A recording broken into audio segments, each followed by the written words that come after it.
Coming up, Lois Smith joins Illeana in just a minute. Welcome to Popcorn Talk, featuring movie discussion, news, and interviews. Popcorn Talk. We talk movies. And now, it's the I Blame Dennis Hopper podcast, starring Illeana Douglas. Eavesdrop with Illeana as she interviews Hollywood's most prominent players about filmmaking, acting, and what really happens on the set of your favorite flicks and TV shows. Hello, everyone. Good afternoon. Welcome to the I Blame Dennis Hopper podcast. I'm here with my lovely co-host, Tamara Byrne. Hi, everybody. And we are especially honored today. We're going to be joined by actress Lois Smith. A complete honor. Of course, she's worked in theater, television, and film since the early days, and some notable theater roles include The Iceman Coming, The Grapes of Wrath, which was a Steppenwolf production, which I was lucky enough to see.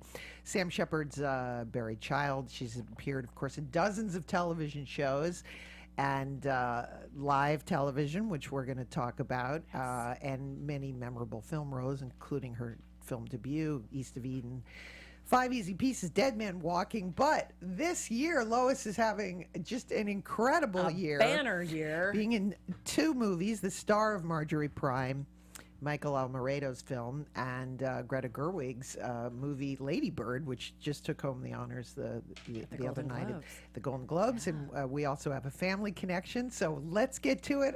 Please welcome Lois Smith. Look at you there. You look fantastic. Hello. Yeah, Lois joining us by Skype because she's so busy working. That's true. She's not in Los Angeles for a live interview, so that's exciting. My first thing is just to say congratulations, and that you are having certainly a fantastic year with both Margery Prime and Lady Bird. Are you enjoying the accolades?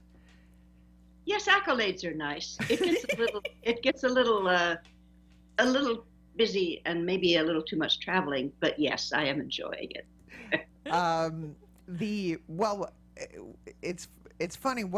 I have to mention this because you have mentioned it in so many interviews, and I'm very excited to learn something today. But your Broadway debut was in a play called Time Out for Ginger, which starred my grandfather, Melvin Douglas. What? And you were in the show. So she's a teenage daughter, yes. One of three teenage daughters in that play, yes. And tell me, how did you get cast in the show? And did you like working with my grandfather? Oh, indeed I did, and we became friends. And actually, he invited me and my husband then to Thanksgiving dinner between shows one day during that run of Time Out for Ginger. That's wonderful. Also, one of my very favorite stories about theater stories for myself. Mm-hmm. I don't know if you heard this one. It's so dear. We played all season in this play, Time Out for Ginger.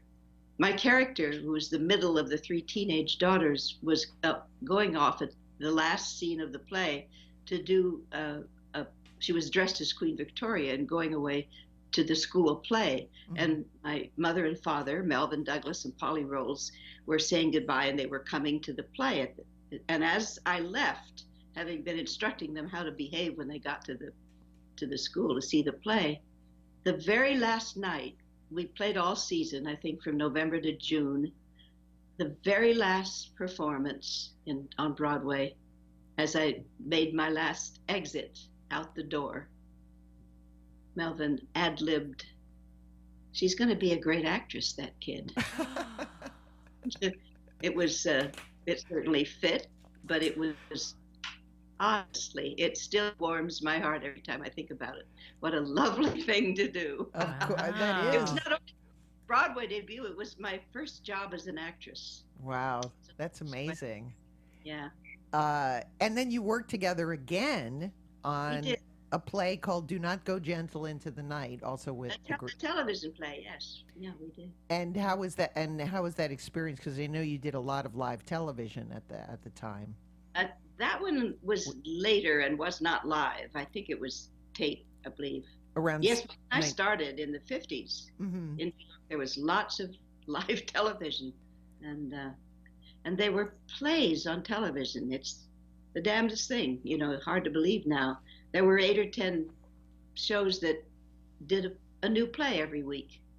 Some of them half hour, some of them an hour long.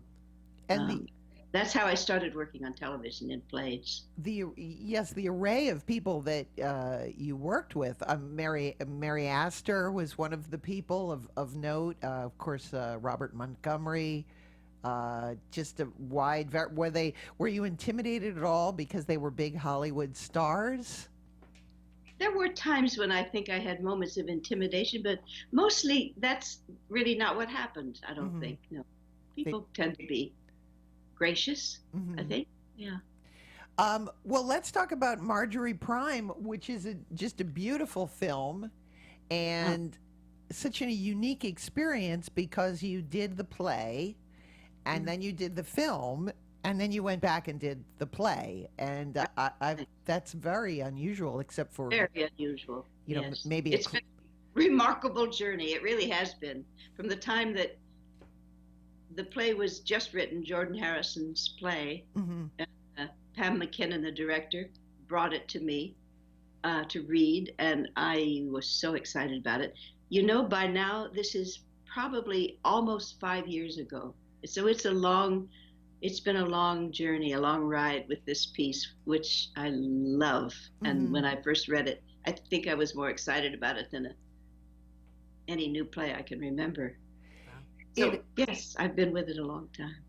And then the director, Michael Alvarado, went to see the play in Los Angeles, and which is such a wonderful story. It sounds as if you inspired him to make the film. Yeah, I had been friends for quite a long time. And he knew I loved this play, and he came to LA to see it. This was the first production of the play, and he liked it very much and thought right away it's something he'd like to make a film of, and with me because we were friends, and and it happened. You know, I guess I introduced him to Jordan, and they worked it out, and Michael did the adaptation and directed it. And in the film version, it's set in a beach house. Were you in an actual beach house, or? We shot it at Amagansett on Long Island. We were actually in two houses. One of them was nearer to the beach, and the main house that we shot most of it in, they both had a balcony that looked the same, so Michael could make it one house. But yes, that was Michael's addition, having it. And I think, in a sense, I've sometimes said I think casting the ocean was a very good move. I agree. The ocean is so important in the film, and of course, in the play, it takes place in one room, so it's very different.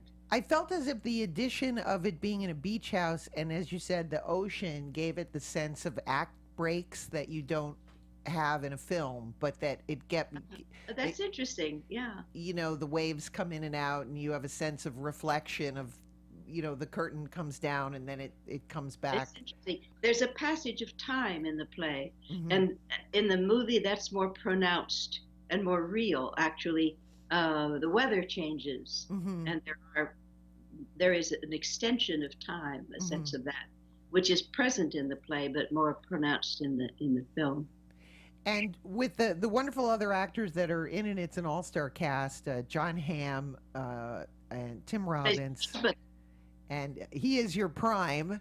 Were you a fan of Mad Men before work? I've not seen very much of Mad Men. I'm sorry to say, I don't see a lot of television, so I miss a lot of good things. But I'm just not in the habit of watching very much in recent times, anyway. So. But I had met him a little bit earlier, and he's terrific. He's a doll. You have such a history with the Actors Studio and that style of working. So when you're working with, and you'd worked with Tim Robbins before, I know that, on Dead Man Walking. He directed me, but we'd never worked together as actors. He directed me in Dead Man Walking. So did any of your sort of Actors Studio, when you're working in a cast like that, everyone coming from different acting backgrounds, do you read the script first? Did you rehearse it all before you started shooting? We did not rehearse. It was a very short shoot. It was very, very fast. Rehearsal is tends to be in short supply in films anyway, except for the momentary rehearsal before a shot or a sequence. And Michael Alvarado, it is not one of his ways to rehearse much. So no, there really wasn't any rehearsal. I was what I consider to be fortunate in having so much experience with it that I was very familiar. And of course, my castmates were coming to it, knew the way one, as a rule, comes to a film. But there wasn't really any static about that. The other part of the film that I really enjoyed is that when you have to make the transition to the difficult relationship with your daughter.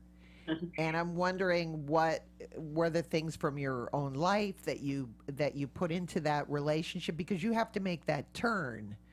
You mean as Margery Prime? Yes. Yes. Well, actually, the relationship is a little thorny, even in the first part of it, where I'm Margery and she's Tess. Yes.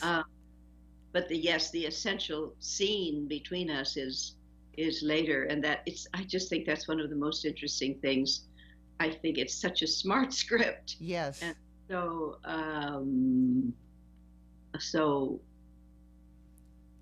it unfolds with the surprise that is one of the things that has always attracted me greatly about it. The question comes up about playing the prime, which I guess it's hard to talk about to people who don't know the piece. A prime is this piece takes place somewhat in the future, and an artificial intelligence companion is available. And my character, Margery, who is losing her memory, has memory problems, has one. And she has chosen to have it of her husband, except somewhat younger, in his 40s, not 10 years ago when he died. But so John Hamm is playing Walter Prime. Later on in the story, after Margery's death, they order one from, and Margery Prime appears in the piece. And Tess, the daughter, which it's a thorny relationship, addresses Margery Prime, and they try to work out. Being a prime has always been one of the wonderful challenges and joys of this piece, and the other actors who have had the opportunity and delight of playing it, I think, feel the same way. It's something. It's something that we've never exactly dealt with before. How do you prepare? What are the given circumstances of a prime? Right. You're essentially more about relationship, but I really do feel mostly that the writing is so good that Jordan has given us what the answers are to what they're like. I remember also that in rehearsals, the author of the play, Jordan Harrison, was clear that they were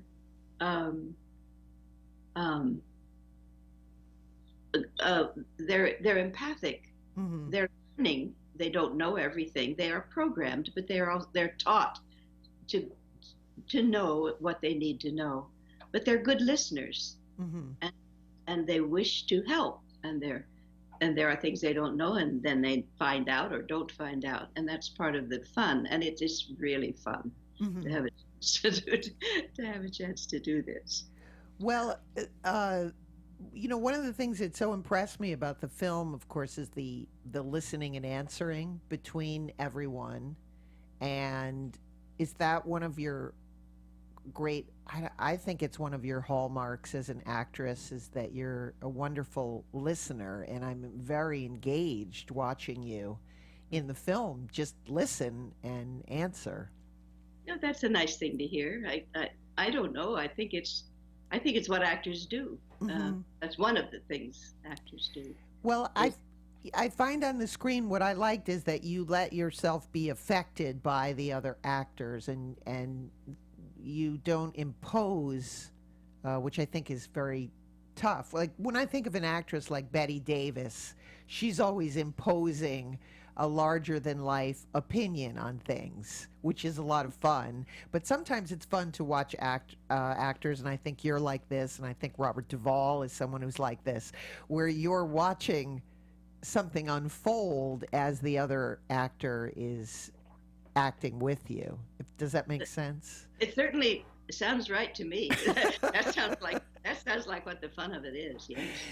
And that's one of the things I enjoyed about the movie is that there's, if you want to learn about acting, it's just a great ensemble cast of looking at the different styles of acting. And Tim Robbins also looks like he's just delighted to be working with you in the scenes. It's really, the characters, each one is so good. I think an actor is delighted. Mm-hmm. You've got writing which keeps you up there. It's a great pleasure. And I've heard you say that this is perhaps one of your favorite, parts that you've ever played. Are there ever scenes, that affect you so much emotionally that you need to take a break on the set, or can you just turn it on and turn it off? Oh, I don't even know how to answer that. I guess I just proceed. I mean, some scenes are so emotional. Do you find yourself, going at it with both barrels, or can you maintain a distance sometimes to when you're acting in emotional scenes? I don't even know how to answer that. Okay, well then I'll move on to working with Michael Alvarado. How did you like working with Michael as a director? What interesting directing tips does he give you? Michael is lovely to work with, easy, and but we have known each other a long time, and that's a great help. Mm-hmm. So there's mutual knowledge and respect, which is always such a wonderful thing to start with if you're working together. In this case, because Michael came to see the play that I had already been deeply involved with, mm-hmm. I sort of had the feeling that there was never something he really wanted changed about the interpretation or about the nature of Margery. Mm-hmm. And so actually the changes in the script, there are less changes with Margery's character, I think, than with any of the others. Of course, there are changes entirely. There is dialogue that isn't there, that was in the play. There is in some cases, new dialogue. And there certainly are even new scenes, certainly a new movement of the piece. But because I got there first to this piece, and he responded to what it was he saw, the piece and myself in it, I never felt there was something he really wanted different. I mean, there might have been a moment here and there where he thought that maybe this and not that, but basically, in that sense, I was directed only by his overall script and his and the filmmaking itself, which happened fast. But I never felt that he was telling me something different as a way of proceeding with his character. The other wonderful film you're in this year is Lady Bird, and I'm Bird, wondering how did Lady Bird come your way? My agent got a call asking if I would do it. Isn't that's so nice? Wow. And I liked it so much when I read it. I felt quite fortunate. And then it turned out to be lovely. And Greta Gerwig is such a remarkable talent, which I already knew. But now, as a director, she's shown us something else. I think she's wonderful. And Saoirse and the whole cast, a beautiful cast. Wonderful cast. Yeah. Laurie Metcalf from Steppenwolf also. That's right. And Tracy from Steppenwolf, yes. There's a little knot of Steppenwolf people in it, yes.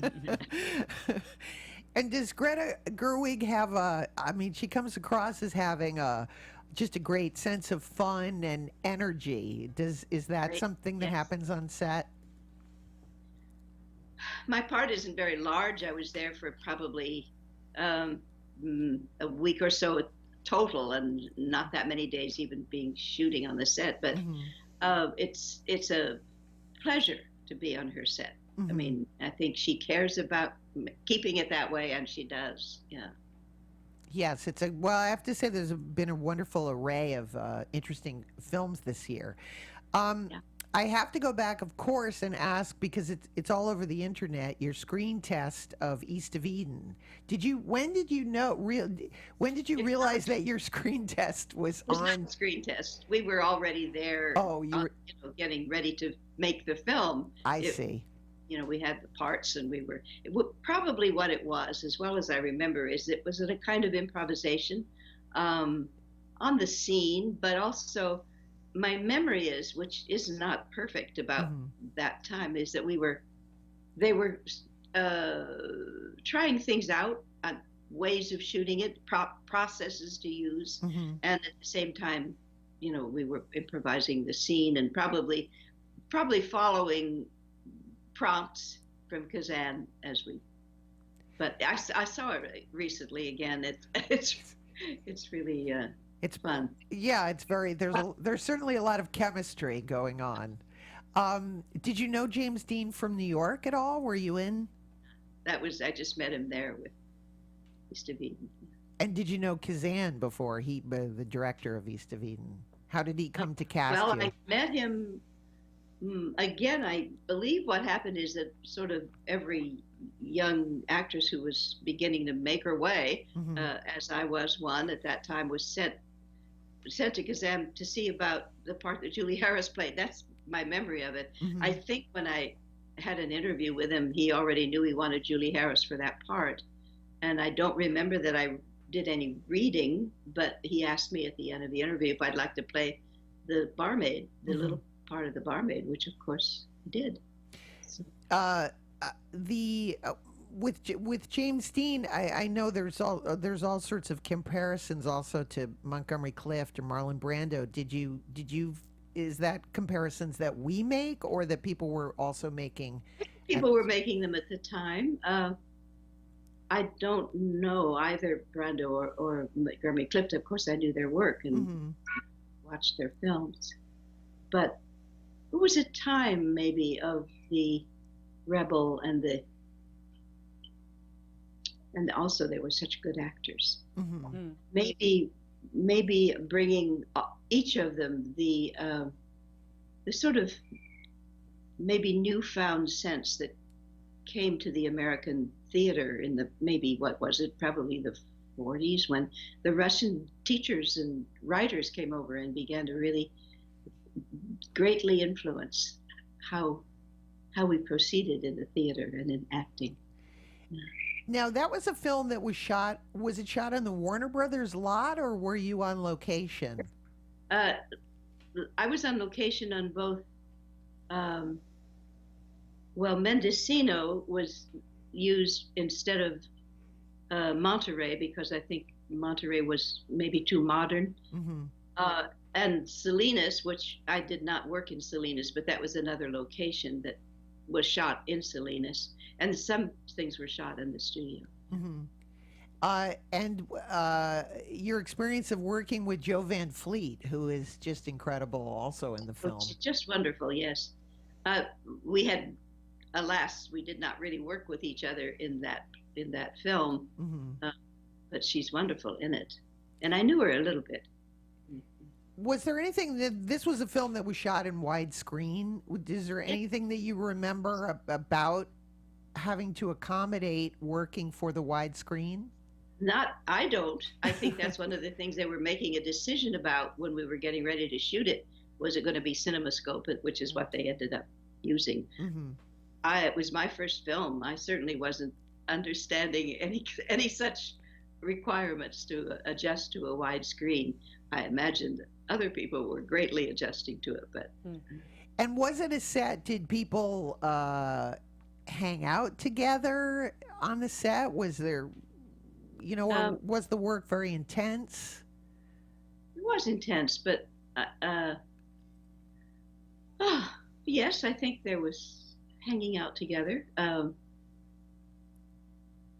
It was just that's generally true. There is a little civilizations that forms each time, I think, in making a movie, and it requires lots of people. I'm sometimes, to this day, very, very aware of that. One time one is aware of it is if you watch, that is the credits at the end of a film, there's that many people. And it's astonishing. So there's not just the actors, the cast, and the director, but there's with a film, so much more than in theater, of course. There are all kinds of crew and technicians and staff all the time, being part of each day's work. I know that, Kazan, in terms of making the film, I mean, and I don't know if you know so much about this, but it seems to be this mesh of some Hollywood actors like Albert Decker and Raymond Massey, and then the new actors, studio actors, which is James Dean and yourself and Julie Harris. And I've often, you've often heard the history that there was some of the clash of acting, but do you think Kazan, that was sort of what he wanted in terms of the father and son relationship? I wouldn't be surprised. I mean, I was not aware of these tensions at the time myself, but I certainly have heard the stories. And yes, and I think a way of creating frisson and tension for him was to let what was happening between the actors, not just the characters, fire up and happen. Right. In the moment. So I suspect that between James Dean and Raymond Massey, there was that kind of not coming from the same planet, But that's also what makes the movie so wonderful. Exactly. Their relationship. It's a beautiful movie. Did you go to the premiere? I don't think I did. It's interesting. I haven't thought about it. The first movie premiere, big deal movie premiere, I remember going to was 5 Easy Pieces, which was, oh goodness, later than that, 15 years later, maybe a long time later, where I had mostly been working in theater. But why didn't I go to the premiere of East of Eden? I don't know. I don't remember anything about it, so I don't think I did. Well, you mentioned 5 Easy Pieces. Of course, we have to talk about with another explosive actor, Jack Nicholson. Right, yeah. And he also has great charisma. And when you were cast, did you know the director, Bob Rafelson, before being cast in the film? Actually, Bob Rafelson and I had met in New York. I did a couple of, there was a public television had a 2-hour, yes, I think that's right. It was called Play of the Week. And I did 2 things on that show. One was a production of Miss Julie, and the other was The Master Builder, Ibsen's The Master Builder. And I believe Bob Rafelson was working in the, script department. And that's how he knew me. When he was getting ready to do 5 Easy Pieces, I was in Los Angeles doing a production of Chekhov's Uncle Vanya, directed by Harold Clurman, at the Mark Taper Forum in LA. And Bob Rafelson sent Fred Roos, who was working on 5 Easy Pieces, to see me in that, to introduce me to him, basically, by sending him to the play. And they offered me the part in 5 Easy Pieces. So I guess Bob had me in mind for it. And that's a film that's another relationship film. And my understanding is you all moved in together and lived in a house together. Well, it was on Vancouver Island in Canada, and we all stayed at the same motel. And that's my memory, and I'm sure it's right, because I remember having dinner together around a table together every night, because we were all there, and Bob Rafelson at the head of the table, and it's such a wonderful collaborative way to work. Yes. And wow, yeah. It was really fun. There was very much that sense of collaboration and being together in this thing. Yes. a family in a house, which is what was happening in that part of the film. It's a wonderful film. I mean, in addition to Jack Nicholson, any memories of Ralph Waite, who is so... Yes, he was my brother. He was so wonderful in the He's so film. wonderful. We knew each other from the Actors Studio a bit in Oh, New I York. see. Yeah. He's so wonderfully uncomfortable in the film. This is quite a family of sisters and brothers. Yes. Yes. I love that film. I have to, of course, we talked about your wonderful theater work, and including working with Sam Shepard, and I mean, one of the great voices, unique voices of the theater. And how did you meet Sam Shepard? I actually first met Sam Shepard in a film that we were both in, a film called Resurrection, which Ellen Burstyn and Sam Shepard were in, and shooting it in San Marco, Texas. I had a little part. I played Ellen's cousin, I think it was. And on a day off, Sam invited me and a few of the actors. You know, he loved Austin, Texas, knew it, and for the day just took us into Austin. He knew a restaurant that he liked in a wonderful old building, and so that was really a lovely, generous thing to do. That's when I first met him. We weren't working together. I had no scenes with him in the film. And then years later, I guess the next time we really had a lot. I feel as though we've had a lot to do together, which has been quite wonderful. He wanted to do Steppenwolf. Gary Sinise directing, did a revival of Buried Child, and Sam wanted to work on it some more, on the text. So he was with us, and Gary asked me to do that play, a play I had seen in New York when it was first done, and was vividly affected by. And yet, when it came time all these years later to go back to it and read it, I realized I had been so sort of wiped out and overwhelmed with it that there was a lot parts of it I didn't even remember. So I got acquainted with it, and it's quite a piece and quite a role, and had a really remarkable time working on it. And that's when Sam Shepard and I first really worked together.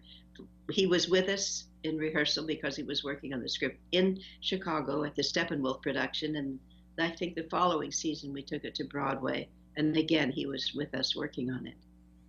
And then many years later, I was walking away from a screening on the way to a party, and Sam stopped me on the street and said, "I'm writing a new play with a part for you." And I thought, isn't that grand? And then later I thought, oh, come on, that's easy to say, and so on. But not long later, Jim Houghton, who invented and ran, alas, he's no longer with us, but the Signature Theater in New York, called and said, yes, he really meant it. He did write a play, and Signature was producing. Sam had a season at Signature, which is a theater where a playwright has an entire season of their own. And Sam had been one of their writers and was coming back with a new play. And so we had another spell working together. And what do you think about, I mean, when I think of seeing his plays, you know, they're so visceral, the language is so beautiful. When Gary Sinise first spoke to me about this, and I read this play, and I remember thinking, oh my goodness, this is such a male world. And at that time, which was in the 90s, Steppenwolf at that point was 20 some years old as a company, and it had started out, certainly they had wonderful actresses right from the beginning, but it was very much kind of a male world and run more by at that time, it's not true anymore, but it was very much a male run theater. And I remember being struck by that. What am I going to do in this world? But so glad I got a chance to enter it. It was a valuable time of work. Another playwright, you know, we're on the show this month, we're talking about writers and all the great writers, and in addition, of course, to working with Sam Shepard, you worked with another amazing playwright, Horton Foote. Oh, yes. I love him. And I miss him still. He's the most gallant and generous and charming person. And and he loved actors. He had been an actor, wanted very much to be an actor, was an actor, and then moved to become a playwright and stopped acting. But he loves actors. He loves being with us all the time. It's such a treat.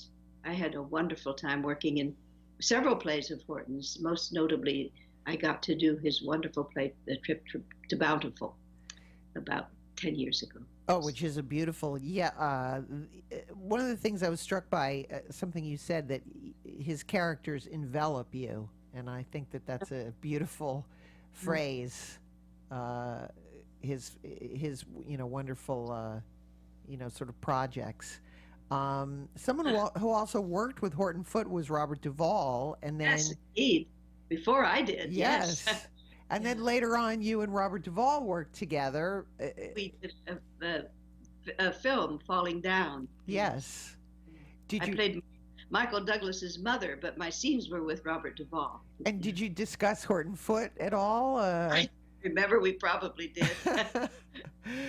That's his big, because I remember when I was in school, I went to school at the neighborhood playhouse, and my teacher was Sanford Meisner, and he had taught Robert Duvall, so we would always have to go see Robert Duvall in films. And was there any difference in what what we used to call Meisner technique and then Strasberg technique, or is it all just good acting? A lot of people at the neighborhood playhouse, and lots of people since then working on Meisner technique. I never worked with Sandy Meisner myself, and there certainly are differences. I once had a good friend who was going through the Illeana Noble. We were friends from Seattle, and she was going. We were rooming together, and she was going to the neighborhood playhouse. So I remember at that point learning some of the exercises, and it was so interesting.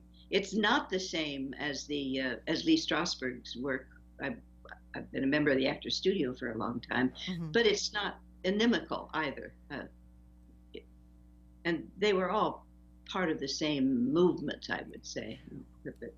You mentioned working with Harold Clurman. Was he kind of a bridge between Meisner and Actors Studio? What was he like as a director? He was one of the group theater. That was really his, more or less, I think, his beginning as a director. And the group theater was in basically the decade of the 40s. And Strasberg became it was founded, I'm trying to remember. It was a Strasberg and...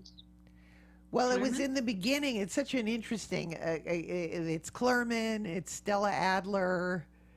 Well, Stella and Harold were married, and she became, although this was not her milieu exactly, but she also became a major actor in the group theater. It disbanded after about a decade. It made an enormous mark on the theater. And then my sense is that many of the major players became very influential each in their own little orbit. So there became many teachers who started with the group: Strasberg, Meisner, Clurman, Bobby Lewis, and they each became a sort of center of an orbit of students and actors. After that, often, and Stella certainly, she was a major teacher. And I think they had real differences and quarrels with each other, but they came from the same roots. Yes. It's very bad. It's fascinating to me. When you were do you remember what you had to, when you got into the Actors Studio? I had read that you actually had to audition twice. I auditioned shortly after I first came to New York. I didn't pass the audition, which is not uncommon. And a few years later, I don't remember how many, not A few, I guess. Mm-hmm. I auditioned again and did get in. So. Do you remember what scene you had to do to audition? You pick your own scene. Nobody tells you what to do. Mhm. I think it was a Patty Chayefsky scene. Can't remember the name of it. I'm just excited that you said it's Patty Chayefsky. I want to go back just a little bit because I know you grew up in Kansas. I was born in Kansas. You were yes. born in Kansas. Were you a fan of William Inge at all? I know you worked with Tennessee Williams, but did you ever work with William Well, I Inge? saw his plays. I never worked in one of his plays and didn't know him after I came to New York, but I was aware of his work, certainly. And your I guess it comes from Kansas, too. but that's how. So you and your father used to put on plays in church. Do you remember what some of the plays were? Oh, they were plays. You wouldn't know them, nor would I. I mean, he was interested in not in putting on plays for the play. Mm-hmm. They were either biblical plays or I don't remember very much. I was a very small child, Mm-hmm. but I know that's how it all started with me because I would go with him to the rehearsals, and that's my introduction to theater, really. Because we skipped over it accidentally, can we go back to our original first question that you Yes, well, usually we ask, always Illeana? like to ask Lois. Do you remember the first movie that you saw? I don't. I actually don't remember at all. I You're don't not the think first I'm person the to say youngest that. of 6 children in this Uh-huh. family in Topeka, Kansas. I lived there for about, I think I was 9 when I left Topeka. Mhm. We lived a couple of years in St. Joseph, Missouri. Mhm. In both of these places, my father was changing how the front of the church looked in order to put on plays there. Mhm. And then we moved to Seattle when I was not yet 11, I think. We weren't much of a movie-going family, as I remember. Mhm. So I probably didn't start to see movies much until Seattle, I guess. Mhm. I'm often aware, I have been aware, growing up and growing through my long life, that I knew a lot less about movies and had seen a lot less movies growing up than a lot of my compatriots. It's just, that's the way it was. I was not I don't think my father ever went to the movies, though he loved the theater, Mhm. oddly. I'll never quite understand it. At some point before I was born, he took night classes in acting and directing. That's the darndest thing. Wow. And was I that the thing that encouraged you or inspired you to become an actor? I think so. I Yeah. think this presence with him doing what he loved to do was certainly a very early influence. Yeah. Mhm. A wonderful, rich influence. One thing it's just going to be the last couple things I want to ask you is that every interview I have read, you just say, "Oh, I'm just lucky. I've been very lucky. I've just been lucky." Do you really? Well, But you're so talented. In addition to being very lucky, you're very, very talented. It's nice to be talented and lucky. Good combination. And I have to. My last question, of course, what is next for you on the horizon? What are you working on? I have a couple of plays coming up Mhm. in New York. One in the new group, which we will do in the spring. It's a new play by Lily Thorne called "Peace for Mary Frances," and then we start rehearsing in July for a new play of Craig Lucas's called "I Was Most Alive with You." Wow. And in that play, there are deaf actors and characters, and I, along with others, are learning sign language as part of my character in that, which is a lot of fun, great treat. That's incredible. Yeah, it is really.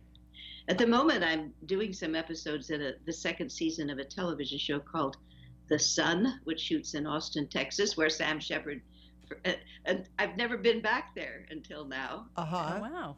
Sam Shepard first introduced me to Austin, so that's fun. Oh, that's beautiful.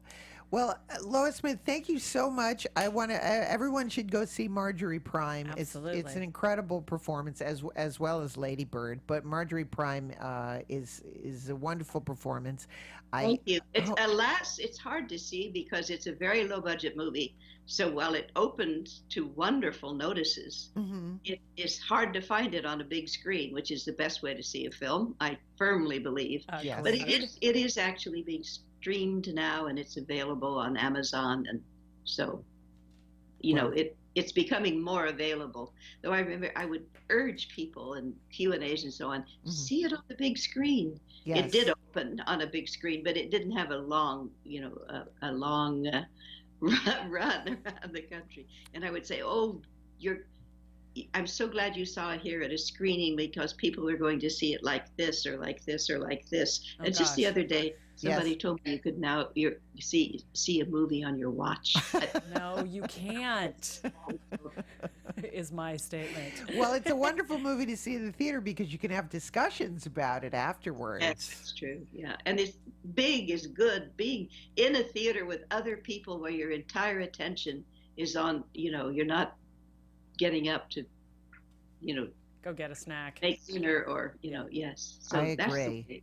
I agree. Well, I hope everyone goes to see Margery Prime. We'll do everything we can. Illeana, thank you. Absolutely. We love it. Also, see Lois in Peace for Mary Frances coming up in New York City. Also, I Was Most Alive with You. You can find Lois on Twitter at Lois Smith. Thank you, Lois. And you can buy Illeana's book, I Blame Dennis Hopper, now out in bookstores and in paperback. Also, like our Facebook page, the podcast's website is illeanaspodcast.com. That's right. Lois, thank you so much. It's been such an honor, and I love that we have a family connection. I do too. Thank you. I've admired you all these years, watching you in films, and it's just such a treat to talk to you. You're a joy, and when I see you on screen, you have a very special light, and it really comes across. So thank you. God bless you. Have a wonderful day. You too. Thanks. Bye. Thanks. Bye-bye. And as I like to say, everyone's life is like a movie with a beginning, a middle, and an end. This is the end of our podcast today. Thank you so much to Lois Smith, and for everyone listening in, Tamara, everyone have a great day. Thanks a lot. See you next time, everybody. long. Thank you. From producers Maria Menounos, Kevin Undergaro, Phil Svitek, and the entire Popcorn Talk Network, we would like to thank you for tuning in. For questions or comments, be sure to visit popcorntalk.com. I'm Sir Richard Wentworth, and this has been a presentation of the Popcorn Talk Network.